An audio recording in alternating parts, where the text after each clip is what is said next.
High darlings, నేను ముఖ్యంగా ఒక విషయం చెప్పాలనుకుంటున్నాను. ప్రతి ఒక్కరూ శ్రద్ధగా వినాలి.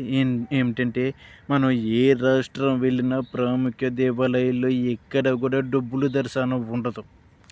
కానీ మన ఆంధ్ర రాష్ట్రానికి వచ్చేసరికి మాత్రం తప్పకుండా ప్రతి ఒక్క ప్రాముఖ్య దేవాలయంలో డబ్బులు దర్శనం ఉంటుంది. డబ్బుల దర్శనంతో పాటు ఉచిత దర్శనం కూడా ఉంటుంది. అయితే ఇతర రాష్ట్రాల్లో అలా లేదు. ఇతర రాష్ట్రాల్లో భక్తిని భక్తిగానే చూస్తారు, దైవాన్ని దైవంగానే చూస్తారు, దేవుని దేవుడిగానే చూస్తారు. చిన్న పెద్ద, నీరు పేద ధనికుడు అని భేదం లేకుండా ప్రతి ఒక్కరికి కూడా సమాన దర్శనమే ఉంటుంది.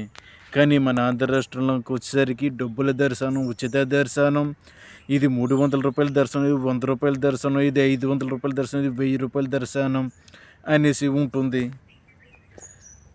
మన ప్రాముఖ్య దేవాలయాల్లో తొక్కిసలాటకు కారణం అవడానికి కారణం ఏమిటంటే, జనాలకి గాయాలు అవ్వడం, జనాలు కొందరు మరణించడం, కొట్టుకోవడాలు, ఇలా తిట్టుకోవడాలు, తొక్కిసుకోవడం, ఇలాంటి కారణాలకి ఒకటే కారణం, అదే డబ్బుల దర్శనం. డబ్బుల దర్శనానికి తక్కువ దూరం క్యూ లైన్ పెట్టి తొందరగా ముందు వాళ్ళని పంపిస్తారు. అదే ఉచిత దర్శనానికి క్యూ లైన్ పొడవుగా భారీగా ఉంచి ఎక్కువ గంటల తరబడి క్యూ లైన్లో నిలిపేస్తూ ఉంటారు.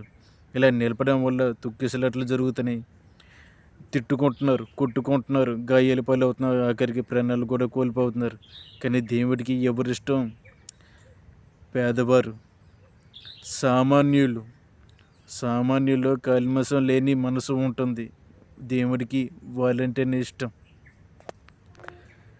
నా విజ్ఞప్తి ఏమిటంటే, ఇతర రాష్ట్రాలలాగే మన రాష్ట్రంలో, మన తెలుగు రాష్ట్రాల్లో కూడా అందరికీ సమాన న్యాయం జరగాలని, ధనికుడు పేదవాడు, చిన్న పెద్ద, కులం మతం భేదం లేకుండా ప్రతి ఒక్కరు కూడా సమాన దర్శనం జరగాలని నా విజ్ఞప్తి.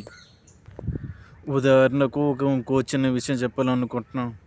ఒక ప్రముఖ దేవాలయానికి ఒక ఎంపీ, లేదంటే ఒక ఎమ్మెల్యే, లేదంటే ఒక సీఎం, లేదంటే ఒక గవర్నర్, ఎవరో ఒక ప్రాముఖ్యులు వచ్చారనుకోండి, క్యూ లైన్లో పొడవుగా నిల్చోబెట్టి సామాన్యులను వదిలేస్తూ ఉంటారు. ఆ ప్రాముఖ్యుల్ని గుడి లోపలికి తీసుకెళ్ళి, గుడి విగ్రహం దగ్గరికి తీసుకెళ్ళి పూజలు చేసి, మర్యాదలు చేసి, ప్రసాదాలు ఇచ్చి, బొట్లు పెట్టి, దండలేసి, వాళ్ళకి ప్రత్యేక దర్శనం చేయించి అన్నీ చేస్తారు. కానీ అంత మట్టుకు చేసినందుకు వాళ్ళు గుడికి కానీ, దేవుడికి కానీ, పూజలు కానీ చేసేది ఏమీ లేదు. కాకపోతే వాళ్ళకి ఇచ్చే గౌరవ మర్యాద అలాగ ఉంటుంది ప్రాముఖ్యుడిని. కానీ గంటల తరబడి వీళ్ళు వచ్చి, ప్రాముఖ్యుడు వచ్చి వెళ్ళినంత వరకు ఈ సామాన్యుల దర్శనం అందరివి నిలిపేస్తూ ఉంటారు.